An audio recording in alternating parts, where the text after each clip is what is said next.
এই আমরা গণভবনের মধ্যে, এখন আপনি দেখতে পারেন গণভবন গণমানুষের হাতে।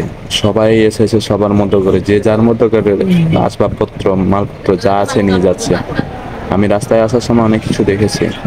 আমি গণভবন কোনোদিন দেখি নাই, গণভবনটা পরিদর্শন করার জন্য এসেছিলাম। তো ভিতরে গিয়ে যেটা দেখি শুধু ধ্বংসস্তূপ আর মানুষ, চারিদিকে শুধু ধ্বংসস্তূপ। যা সেটা কাম্য নয় কারো কাছ থেকে, কারণ শিক্ষার্থীরা এত আন্দোলন, এত শহীদ, এটার কারণে কখনো কোনো দিন হতে পারে না যে যেভাবে লুটপাট হয়েছে। গণভবনের সব কিছুই তো আমাদের টাকায় কেনা, তো পরবর্তীতে তো আমাদের টাকা দিয়ে আবার এগুলো হবে। তখন এখানে কে বোকা হচ্ছে বলেন? এটা ঠিক না।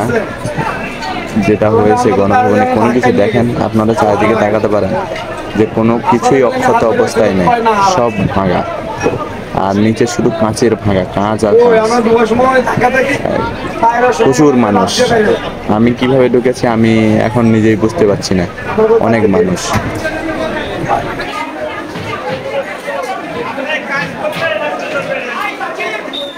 দর্শক, আপনারা কি কোনো কিছু অক্ষত অবস্থায় দেখতে পাচ্ছেন? আমি তো এখনো পর্যন্ত কিছু দেখিনি। যেহেতু এসেই পড়েছি, তাই একটু এদিক ওদিক করে ঘুরে দেখে আবার চলে যাব।